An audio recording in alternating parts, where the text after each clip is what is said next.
शौकत अली साहब, सदर कुलीन मजलिस इत्तेहादुल मुस्लिमीन उत्तर प्रदेश, डॉक्टर अब्दुल मन्नान साहब जो उत्तरोला विधानसभा से मजलिस इत्तेहादुल मुस्लिमीन के उम्मीदवार हैं, मजलिस इत्तेहादुल मुस्लिमीन के रुकने पार्लिमान मोहतरम जनाब सैयद इम्तियाज जलील साहब, साबिका रुकने असम्बली मुंबई जनाब वारिस पठान साहब, मजलिस इत्तेहादुल मुस्लिमीन के कौमी तर्जुमान मोहतरम जनाब सैयद आसिम वखार साहब, शेनशीन पर तशरीफ फरमा हमारे जिले की खवातीन की सदर मोहतरमा शाइस्ता जबीन साहिबा, जिला सदर मोहतरम जनाब जैद निजामुद्दीन साहब, डाइस पर मंच पर बैठे हुए मोहतरम जनाब पंडित राम निवास शुक्ला साहब, हरिराम तिवारी साहब, हरिओम वर्मा साहब, विजय कुमार पांडे साहब, सुरेश वर्मा साहब, उत्तरोला विधानसभा के मेरे तमाम मजलिस की रुखा गयूर नौजवानों, बुजुर्गाने कौम और मिल्लत, बसे पर्दा बैठकर सुनने वाली मेरी इज़्ज़तदार माँ और बहनों, मैं आप तमाम का दिल की गहराइयों से आपका शुक्रिया अदा करता हूँ कि आपने आज के इस जलसे में अपना कीमती वक्त निकालकर आपने जलसे में शिरकत की। आपका बेहद शुक्रिया। और इतनी बड़ी तादाद में आप तमाम का यहाँ पर जमा होना इस बात का पैगाम देता है कि इंशाअल्लाह ताला जब 3 महीने के अंदर उत्तर प्रदेश में विधानसभा के चुनाव होंगे, इंतखाबात होंगे, तो यकीनन आप तमाम अपनी दुआओं से, अपने वोट से, अपनी वाबस्तगी से, अपने मशवरों से यहाँ से अब की बार इंशाअल्लाह ताला आप एक नया विधायक जिसका नाम डॉक्टर अब्दुल मन्नान होगा, आप उनको कामयाब करेंगे। मेरे अजीज दोस्तों और बुजुर्गों, चौथी बात यह है कि आपको एक अच्छे और मुखलिस शख्स को यहाँ से इस असेंबली के हलके से, इस विधानसभा से बहैसियते अपना विधायक बनाकर उत्तर प्रदेश की विधानसभा में भिजाना बहुत जरूरी है, क्योंकि ना सिर्फ ये उत्तरोला बल्कि पूरे बलरामपुर जिले के लिए आपको एक काबिल, बेबाक और निडर विधायक की जरूरत है जो उत्तर प्रदेश की विधानसभा को सिर्फ कामयाब होकर जाकर ना बैठे, बल्कि वो कामयाब होकर उत्तर प्रदेश की विधानसभा में जब उत्तरोला की जनता उसको भिजाएगी तो वो उत्तरोला विधानसभा के जो तकालीफ है, जो मसाइल हैं, उसका हल तलाश करे। आपकी तकालीफ को वो अपनी जबान से उत्तर प्रदेश की विधानसभा में उठाए, चाहे मुख्यमंत्री किसी का भी हो।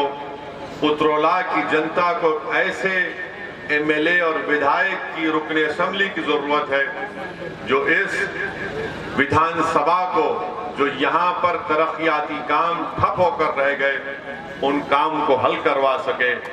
और मुझे ये कहने में कोई शर्मिंदगी नहीं है कि इस विधानसभा में उत्तरोला के असेंबली हलके में सबसे बड़ा मसला रोड का मसला है। यहाँ पर रोड है ही नहीं, और मैं तो चाहूंगा कि नरेंद्र मोदी और उत्तर प्रदेश के मुख्यमंत्री गाड़ी में सफर करें, लखनऊ से यहाँ तक आए, और अगर उनकी कमर में और सर में दर्द ना हो तो हम भी कहेंगे कि रोड है यहाँ पर। उत्तरोला में, बलरामपुर में कहीं पर भी रोड नाम की चीज नहीं है। रोड की सख्त जरूरत है। मैं आपसे वादा कर रहा हूं कि आप डॉक्टर अब्दुल मन्नान को कामयाब करिए, इंशाअल्लाह ताला हम इस अहम मसले को हल करेंगे। दूसरा, मैं उतरौला विधानसभा के उन किसानों से वादा कर रहा हूं जो गन्ने को उगाते हैं और बजाज चीनी मिल से उनको उनकी कीमत नहीं मिलती।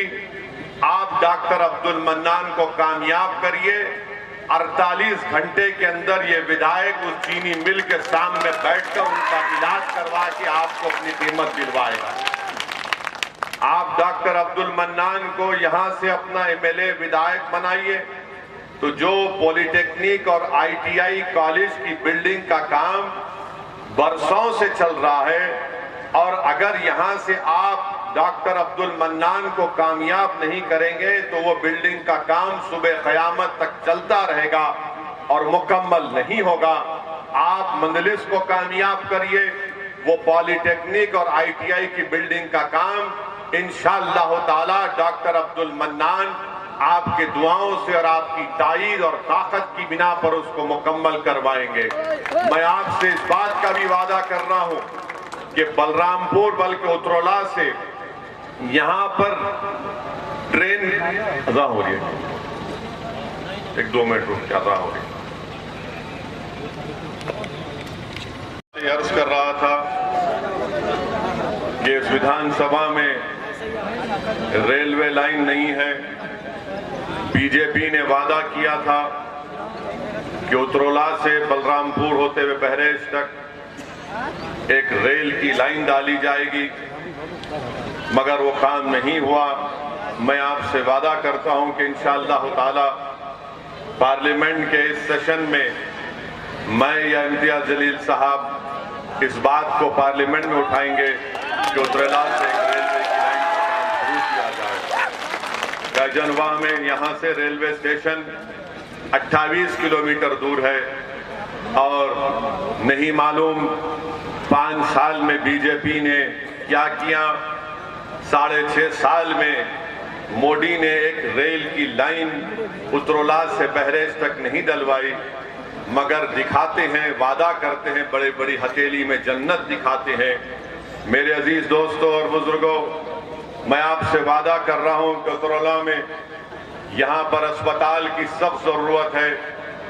अगर आप डॉक्टर अब्दुल मन्नान साहब को अपने वोट से कामयाब करेंगे तो इंशाअल्लाह ताला जो आपको अपने बीमार पेशेंट को, अपने बीमार रिश्तेदारों को गोंडा या लखनऊ ले जाना पड़ता, अगर आप एक अच्छे और सच्चे विधायक को कामयाब करेंगे तो मुझे यकीन है कि डॉक्टर अब्दुल मन्नान पूरी मेहनत और जुस्तजू करके उतरौला में भी एक आलीशान गवर्नमेंट का अस्पताल यहां पर तामीर करवाएंगे, क्योंकि डॉक्टर साहब खुद एक डॉक्टर हैं और वो खुद इस बात से बखूबी वाकिफ हैं कि कैसे यहां पर खास तौर से गरीब आवाम को कितनी तकलीफ पहुंचती है जब उनके कोई अजीज व क़ारिब या फिर उनके भाई या बहन या उनके वालिद या वालदा बीमार होते हैं। मेरे अजीज दोस्तों और बुजुर्गों, मैं आपसे वादा कर रहा हूं कि डॉक्टर अब्दुल मन्नान साहब को आने वाले असेंबली के इलेक्शन में आप कामयाब करिए। जब यहां पर सैलाब का इतना बड़ा मसला आता है, पानी आ जाता है, कोई आवाज उठाने वाला नहीं है। मेरी आप तमाम से गुजारिश है कि इन अहम मसलों के ऊपर आप अपनी नजर रख के अपने वोट का सही इस्तेमाल करिए, क्योंकि विधायक का काम ये होता है कि वो सिर्फ असेंबली में जाकर अंधा या गूंगा ना बन जाए, बल्कि अपनी आवाज को उठाए, अपने क्षेत्र के, अपने हल्के के, कॉन्स्टिट्यूंसी के लोगों की तकालीफ को उठाए। आपने बीजेपी को वोट तो दे दिया, 300 उनके एमएलए विधायक बनाए, रुकने असेंबली को मुंतखब किया, मगर वो सरकार जो उतरौला में यहां पर सबसे कम पढ़े लिखे लोग रहते हैं, लिटरेसी रेट, ये एजुकेशनली बैकवर्ड जिला है और यहां पर मुसलमान सबसे कम पढ़े लिखे हैं। आप बताइए, क्या आप अपना वोट का सही इस्तेमाल करेंगे या फिर आप उस झूठे और उन तमाम बकवास बातों में आकर हमको हमेशा खास तौर से मुसलमानों को ये कहा जाता है कि आप अपने वोट का सही इस्तेमाल करो। अब जब असेंबली का इलेक्शन करीब आ रहा है तो ये जो हमारे मुसलमानों के दरमियान में जो इन बड़ी बड़ी पार्टियों के दल्ले हैं वो आपके दरमियान में आकर मुसलमानों से शैतान जिस तरह एक इंसान के कान में खुसखुस करता है उस तरह आकर कहेंगे कि भाइयों ये इलेक्शन हमारी जिंदगी मौत का इलेक्शन है, अपने वोट का इस्तेमाल ओवैसी के हक में मत करो, वरना वोट का इस्तेमाल अगर ओवैसी की पार्टी के हक में करोगे तो वोट डिवाइड हो जाएगा। मैं उन तमाम लोगों से कह रहा हूं, तुम इब्लीस की तरह कानों में जाकर ये मत पढ़ो, बल्कि आओ और हमसे बात करके बताओ हमको, हम तुमको दलील देंगे, दलाइल की बुनियाद पर हम इनको बता देंगे कि मुसलमानों के वोट की वजह से बीजेपी नहीं जीत रही है। बीजेपी अगर मुल्क में 2 मरतबा नरेंद्र मोदी भारत के प्रधानमंत्री बने हैं और उत्तर प्रदेश में अगर बीजेपी की सरकार बनी है और अगर उत्तर प्रदेश में 2014 में समाजवादी बीएसपी कांग्रेस नाकाम हुई और बीजेपी के 70 के करीब 2014 में उनके एमपी कामयाब हुए और 17 में समाजवादी और कांग्रेस ने मिलकर इलेक्शन लड़ा, तब भी 300 असेंबली सीट पर बीजेपी कामयाब हो गई। 19 का इलेक्शन आया पार्लियामेंट का 2019 का, तो समाजवादी और बीएसपी मिलकर लड़े, तब भी सिर्फ 15 लोकसभा की सीट पर कामयाबी हासिल करे। बाकी पार्लियामेंट की सांसद की सीटों पर बीजेपी कामयाब हो गई। मैं आपको बड़ी ईमानदारी से कह रहा हूं और पूरी जिम्मेदारी के साथ आपसे कह रहा हूं कि 2014 में भी भारत के मुसलमानों में सिर्फ 8% मुसलमानों ने बीजेपी को वोट दिया था और 2014 में नरेंद्र मोदी को 34% हमारे हिंदू भाइयों ने वोट दिया था और जब 2017 के असेंबली के उत्तर प्रदेश के इंतखाबात आए तो 40% हमारे हिंदू भाइयों ने बीजेपी को वोट दिया। जब 2019 के पार्लियामेंट के इलेक्शन आए तो उत्तर प्रदेश में 75% हमारे हिंदू भाइयों ने बीजेपी को वोट दिया। 2019 में 75% मुसलमानों ने समाजवादी और बीएसपी को वोट दिया, तब भी उनके 15 जीते। मैं उत्तरोला के उन तमाम जिम्मेदारों से अर्ज कर रहा हूं, खास तौर से जहां पर जो सेकुलर जहन रखने वाले हमारे हिंदू भाई और बहन हैं, हमारे दलित और ओबीसी भाई और बहन हैं, हमारे मुसलमान हैं, मैं उनसे कह रहा हूं कि ये आदाद और शुमार है, ये रिकॉर्ड मैं आपके सामने रख रहा हूं, फैसला आपको करना है। अपने वोट को जाया मत करो। याद रखो, अगर आप उत्तरोला से डॉक्टर अब्दुल मन्नान को कामयाब करेंगे तो यकीनन बातिल तूफानों में आप एक चिराग को रोशन करने के बराबर होगा। ये फिरका परस्ती के सैलाब में डॉक्टर अब्दुल मन्नान की कामयाबी एक उम्मीद की किरण नजर आएगी, न सिर्फ उत्तरोला की आवाम और जनता के लिए बल्कि वो सेकुलर जहन रखने वाले उन तमाम भारत के लोगों को जिनके दिलों में आज भी गांधी अंबेडकर की मोहब्बत बरकरार है। हाँ, अगर वो लोग कामयाब होंगे तो याद रखो ये कामयाबी सेकुलरिज्म की नहीं होगी। आपको और मुसलमानों को खास तौर से ये कहा जाता है कि सेकुलरिज्म को बचाना है, सेकुलरिज्म को बचाना है। मैं इनसे पूछना चाहता हूं, क्या सेकुलरिज्म को बचाना सिर्फ भारत के मुसलमानों की जिम्मेदारी है? क्या सेकुलरिज्म को बचाना हिंदुओं की जिम्मेदारी नहीं है? क्या सेकुलरिज्म को बचाना 9% यादवों की नहीं है? 9% यादव है और 2-2 मर्तबा उनका मुख्यमंत्री बन जाता है। क्या सेकुलरिज्म को बचाना हमारे दलित भाइयों की जिम्मेदारी नहीं है? क्या सेकुलरिज्म को बचाना हमारे ओबीसी भाइयों की जिम्मेदारी नहीं है? क्यों नहीं ये सब लोग मिलकर इनसे कहते हैं कि सेकुलरिज्म को बचाओ, मगर सेकुलरिज्म को बचाना सिर्फ मुसलमानों के गले में जिम्मेदारी डाल दी जाती है। हमारे गले में सांप डाल दिया जाता है और हम इस सांप से बचाने की अपने आप को कोशिश करते हैं। ये सांप हमको ही डसता है, उनको नहीं डसता। हम बर्बाद होकर रह गए। 60 साल भारत के मुसलमानों ने सेकुलरिज्म के नाम पर इन तमाम नाम निहाद सेकुलर पार्टियों को वोट दिया। बताओ क्या हासिल किया आपने? बताओ मुसलमानों, बताओ आपने क्या हासिल किया? आपने समाजवादी को इख्तियार किया, मुलायम सिंह यादव को मुख्यमंत्री बनाया, आपने वोट दिया, अखिलेश को मुख्यमंत्री बना दिया, आपने बहन मायावती को मुख्यमंत्री बनाया। उससे पहले बरसों आपने लोकदल और कांग्रेस को वोट दिया। अरे बताओ, क्या तुम्हारे पास कोई तरक्की हुई? क्या तुमने कुछ हासिल किया? ये भी आपको बता रहा हूं कि हुकूमत की तरफ से ये बात नहीं बताई जाती, बल्कि माहिरीन ये कहते हैं कि भारत में अगर कोई बेटा अपने बाप से कम कमाता है, अगर कोई बेटा अपने बाप से कम पढ़ा लिखा है, अगर कोई बेटा अपने बाप से गरीब है, वो कौन है? वो मुसलमान है, वो मुसलमान है। और मैं सच्चाई के साथ आपसे कह रहा हूं, अपने घर में अपने बेटे को देखो, कहां है तुम और कहां है तुम्हारा बेटा? तुम अपनी जवानी में अगर आज कोई 60 साल का है तो अपने दिल पर हाथ रखकर पूछो कि अगर तुम्हारा बेटा 25 साल का है तो तुम 25 साल में क्या कमाते थे? उससे कम तुम्हारा बेटा आज कमा रहा है। इसको इंटरजेनरेशन मोबिलिटी कहते हैं। ये मुसलमानों में सबसे कम है।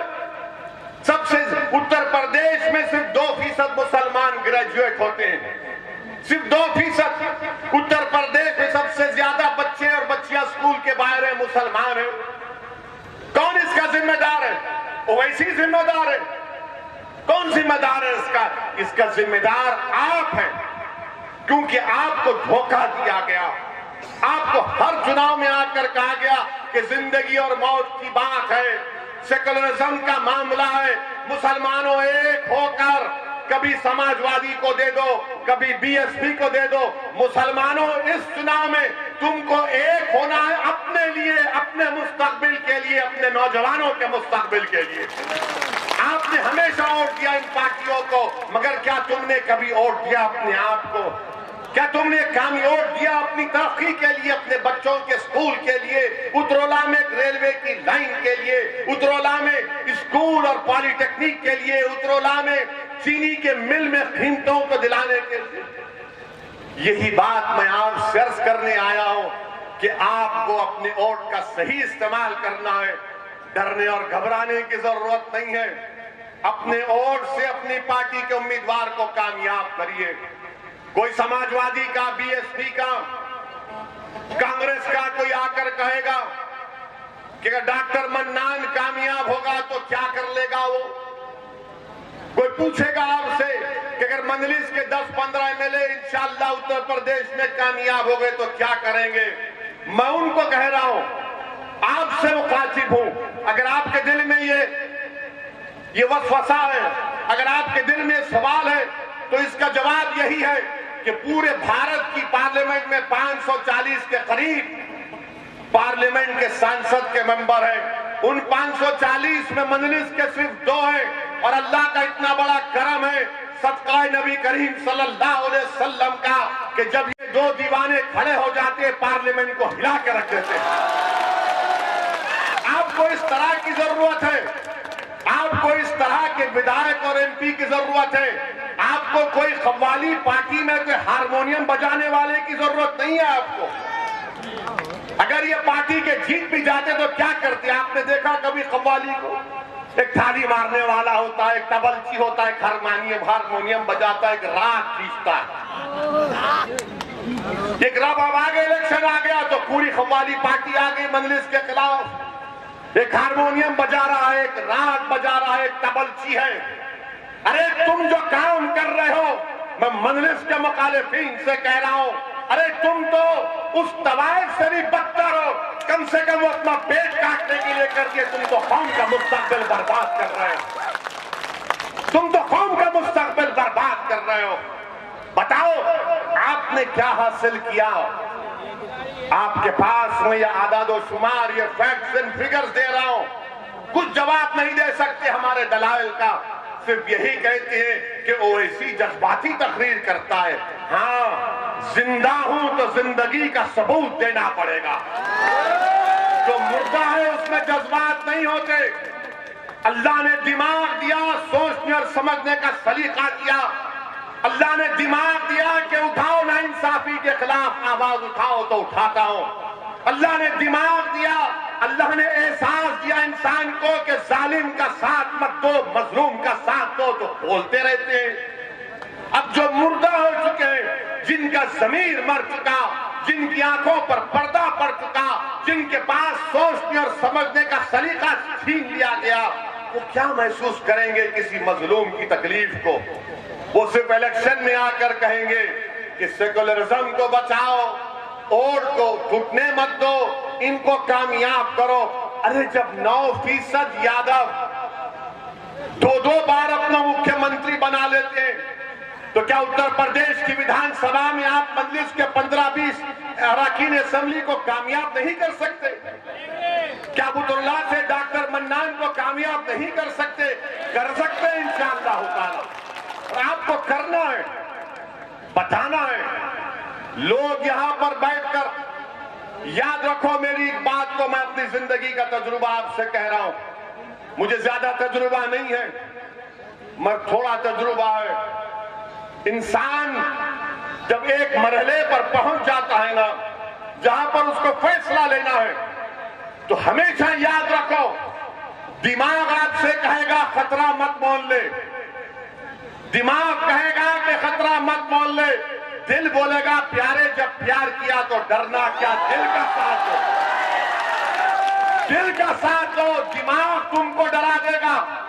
तुम दिमाग से पूछोगे अल्लाह कहां है, तो दिमाग से सवाल, दिमाग बोलेगा कहां है अल्लाह, दिल बोलेगा अरे प्यारे जमीन और आसमान का खालिक तो वही है। जो बगैर देखे जिस पर ईमान लाना, वो दिमाग का काम नहीं, वो दिल और दिमाग का काम है। तो सिर्फ दिमाग के गुलाम मत बन जाओ, दोनों को इस्तेमाल करो। और अपने आप से सवाल करो कि अगर मैं डॉक्टर मन्नान को वोट दूंगा तो उत्तरोला का क्या फायदा होगा?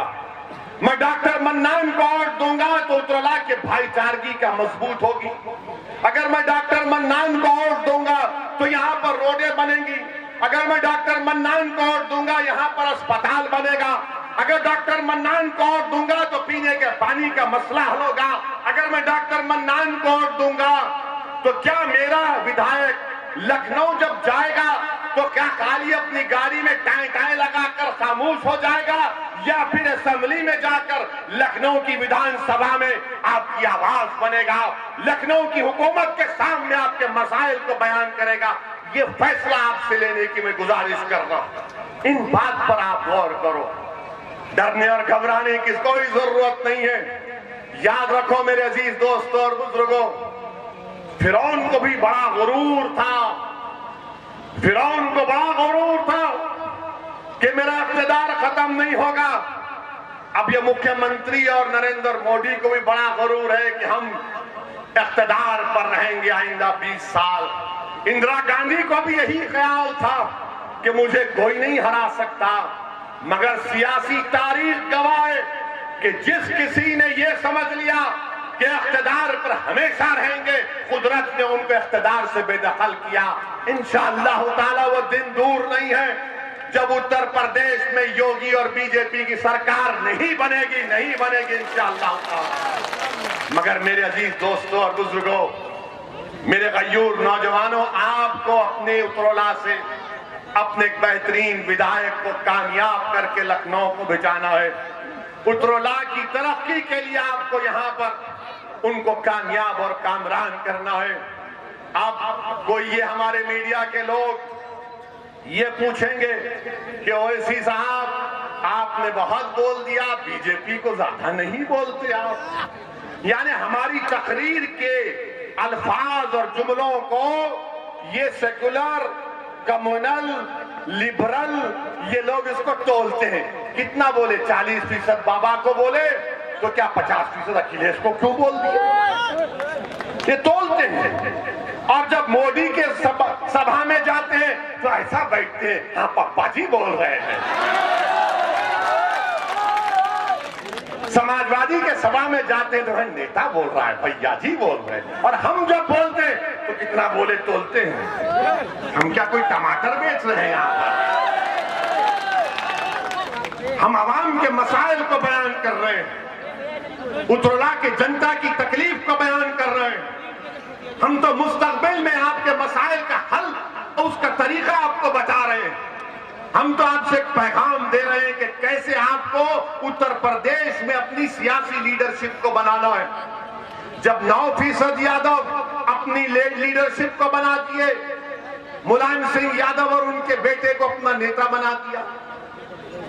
दलित में हमारे जाटव भाई और बहनों ने बहन मायावती को अपना नेता बना दिया। कुर्मियों ने अपनी लीडरशिप वो अब अनुप्रिया पाटिल को बना दिया। आगरा के बाघेलों ने अपना नेता बाघेल साहब को बना दिया। ठाकुरों ने बाबा को अपना लिया। सबने अब ब्राह्मणों की एक पॉलिसी है। आप बताइए, अगर इसमें अगर कहीं पर कोई नजर नहीं आता तो मुसलमान है। बताओ आपका नेता कौन है? बताओ तुम्हारा नेता कौन है? मेरा नाम मत लो, अपने दिल से सवाल करो। मैं आपसे पूछ रहा हूं, बताओ मुसलमानों का उत्तर प्रदेश में नेता कौन है? कौन है तुम्हारा नेता जो तुम्हारी विधानसभा में तुम्हारी आवाज को उठाएगा? कौन है मुसलमानों का नेता उत्तर प्रदेश में? बताइए आप। क्या आप इसी तरह नहीं है बोलेंगे या बनाएंगे? क्या उत्तरोड़ा में बनाएंगे या पूरे यूपी में बनाएंगे? आपको पूरे यूपी में बनाना है, इसमें कोई गलती नहीं होगी। इससे भारत की जमहूरियत मजबूत होगी, उत्तर प्रदेश की जमहूरियत मजबूत होगी। कैसे होगी? जब तमाम समाज ने अपना नेता बना लिया, अपनी लीडरशिप बना ली। और हम नहीं बना पाए। क्यों नहीं बना पाए? क्योंकि हमने हमेशा इन धोखेबाजों पर भरोसा किया जिन्होंने हमको हमेशा धोखा दिया। मेरे अजीज दोस्तों और बुजुर्गों, उत्तर प्रदेश के ये विधानसभा के चुनाव, आपको उत्तर प्रदेश के मुसलमानों से मेरी अपील है कि अपनी सियासी लीडरशिप को बनाइए। डरने और घबराने की जरूरत नहीं है। अभी आपने सुना इम्तियाज जलील ने क्या कहा था। औरंगाबाद महाराष्ट्र में 22-23 साल से शिवसेना का एमपी था। जब इम्तियाज जलील इलेक्शन लड़ने आए मेरे पास तो मैंने कहा, इम्तियाज साहब दोबारा सोच लो। तो इम्तियाज साहब ने कहा, नहीं साहब, मैं सोच कर आया हूं, मुझे लड़ना है पार्लियामेंट का इलेक्शन। और इम्तियाज जलील कोई खानदानी सियासतदान नहीं है। इनके वालिद जलील साहब औरंगाबाद के एक मशहूर डॉक्टर थे, अल्लाह उनकी मग़फ़िरत करे। इम्तियाज जलील 25 साल का जर्नलिस्ट था। मुझसे आकर कहा कि मुझे लड़ना है। मैंने कहा, सोच कर आकर बोलो। बोले, नहीं साहब, सोचना नहीं है, आप मुझे अपना फैसला सुनाइए। मैं औरंगाबाद के तमाम मजलिस के जिम्मेदार आए, मैं उनकी जिद और उनके जज्बे को देखकर उनके सामने कहा, जाओ और इलेक्शन लड़ो। 23 साल के शिवसेना के एमपी को इम्तियाज जलील ने हराकर वहां से मजलिस को कामयाब किया।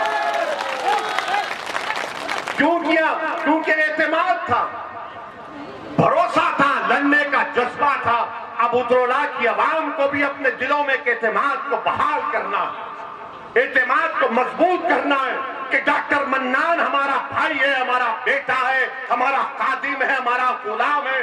जो आप पुकारेंगे तो दौड़ कर आपके दरमियान में आएगा। ये फैसला आपको उत्तरोला में करना है। अगर आप अपने अज़म और हौसले को बुलंद रखेंगे तो याद रखो, हम कोई चीज को भी हासिल कर पाएंगे। इंसान अगर अपने अज़म और हौसले को पुख्ता रखेगा तो कोई दुनिया की ताकत उसको रोक नहीं सकती। अल्लाह ने इंसान को बहुत बड़ी ताकतवर चीज दी है, उसको जिद दी है। जब आप जिद में आ जाएंगे कि नहीं, उत्तरोला से यहाँ पर सिर्फ मजलिस कोर्ट पड़ेगा, उत्तरोला की जनता की भलाई के लिए डॉक्टर अब्दुल मन्नान को कामयाब करेंगे, तो यकीनन इंशाअल्लाह ताला डॉक्टर अब्दुल मन्नान यहाँ से आपका विधायक बनकर लखनऊ को जाएगा इंशाअल्लाह। मेरे अजीज दोस्तों और बुजुर्गों, बीजेपी की सरकार है। योगी कहते हैं हमने ये कर दिया, मोदी कहते हमने वो कर दिया। आपको मालूम अभी नोएडा में जीवर एक मुकाम पर एक नया एयरपोर्ट का संगे बुनियाद देश के वजीर आजम प्रधानमंत्री ने किया। ये बीजेपी वाले कितनी बड़ी चोरी करते हैं देखो आप। क्या किए, नोएडा में जो एयरपोर्ट का संगे बुनियाद रखा गया तो इन्होंने सोशल मीडिया पर बीजिंग के एयरपोर्ट की फोटो डालकर कहा नरेंद्र मोदी इस तरह का एयरपोर्ट बना रहे हैं। यानी चीन का एयरपोर्ट की फोटो डालकर यह बता दिया कि मोदी जी इस तरह का एयरपोर्ट डाल रहे हैं। चीन बोलना पड़ा, अरे बीजेपी वालों ये हमारा एयरपोर्ट है, तुम कहां से तस्वीर ला ली। यानी कितना झूठ बोलते हैं, यानी झूठ की फैक्ट्री है ये। बीजेपी झूठ को पैदा करती और ऐसा पेश करती कि सच यही है। बीजेपी भारत की जनता से कह रही है कि सच्चाई की तहकीक मत करो, झूठ को सच मान लो और उगल लो, इसको निगल लो। एयरपोर्ट की फोटो भी चीन की डाले और वो चीन भारत की सरजमीन में लद्दाख में डेप्सांग में डेमचाक में हॉट स्प्रिंग में चीन भारत की जमीन पर बैठा हुआ है। और इन लोगों को जरा सी भी शर्म नहीं आती कि फोटो डालना था तो कम से कम भारत के किसी अच्छे एयरपोर्ट की डालना था, उठाए तो उठाए चीन की उठाए। हाय मोदी जी, कितनी मोहब्बत है चीन से आपको, कितनी मोहब्बत है देश के प्रधानमंत्री को। और बाबा के बारे में जितना बोला जाए कम है। आज टीचर्स एलिजिबिलिटी टेस्ट था, टीईटी टेस्ट था। 18 लाख बच्चे और बच्चियां उस इम्तिहान की तैयारी कर रहे थे। एक रात पहले यानी कल रात अपने सेंटर पर जाकर कड़कड़ाती सर्दी में सेंटर के बाहर लेटकर बैठे थे रात भर।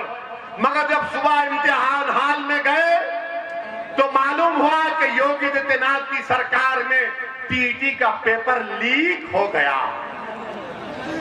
इम्तिहान का पेपर बाबा लीक हो गया और वो बच्चे जो महीनों से तैयारी कर रहे थे गरीब परिवार के, उनसे कहा गया कि अब दोबारा आइंदा महीने इम्तिहान होगा। बीजेपी वालों, तुम एक इम्तिहान का पेपर नहीं बचा सकते, तुम उत्तर प्रदेश के गरीब को क्या बचाओगे। एक इम्तिहान का पेपर बीजेपी नहीं बचा पाई, वो भी लीक हो गया।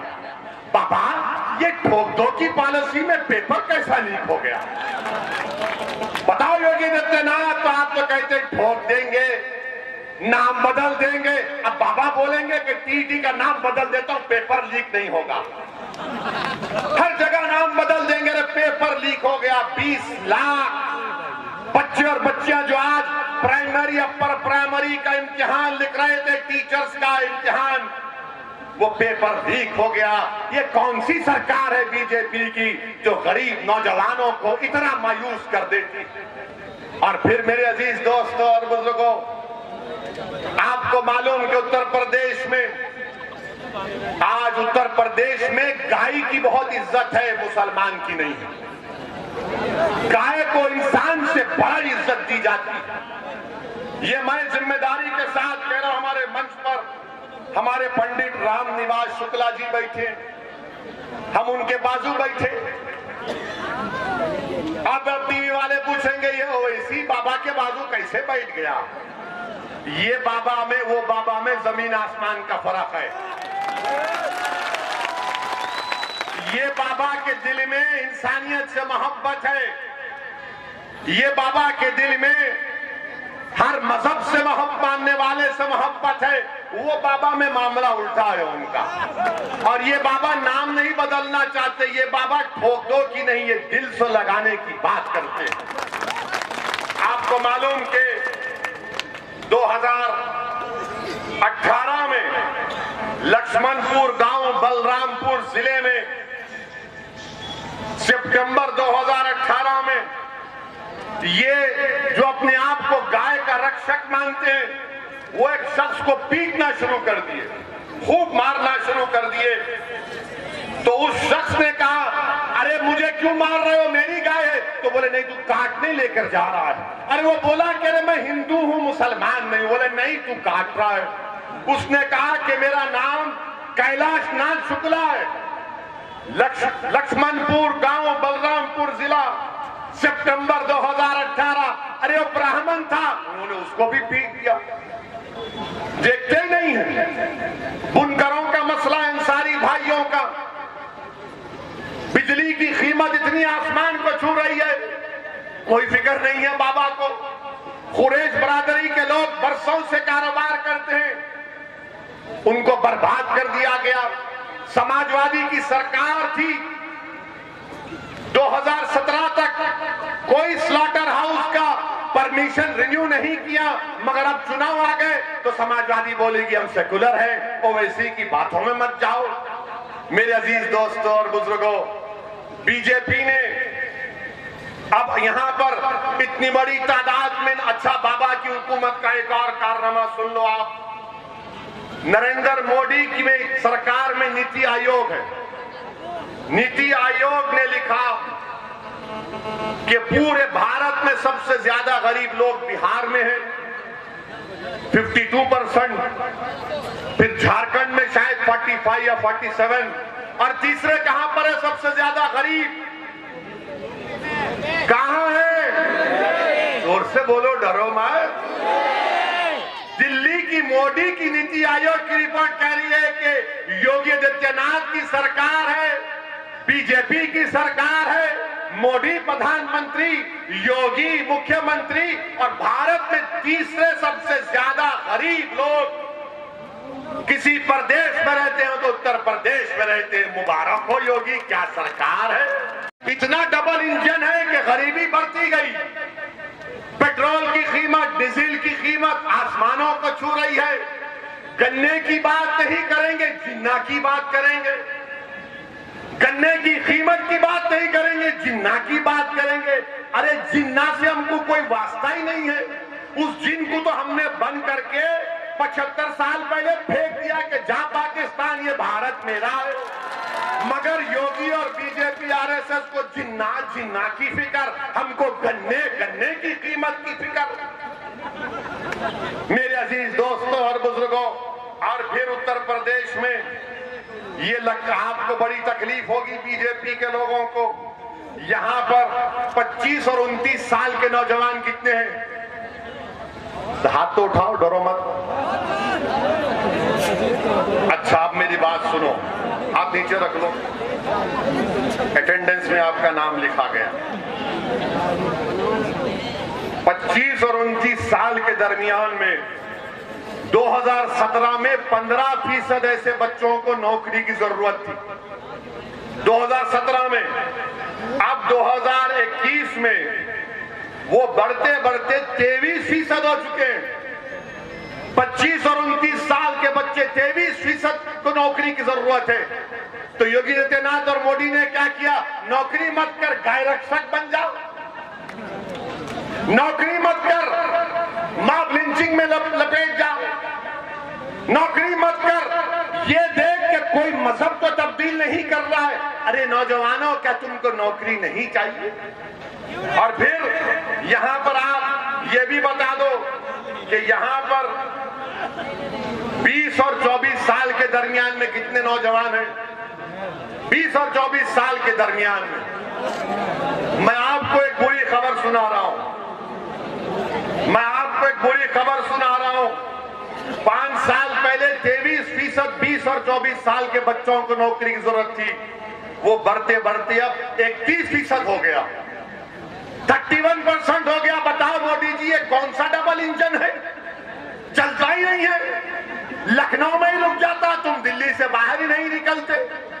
मगर मोदी जी हर इतवार को आकर बोलते हैं मन की बात सुन लो।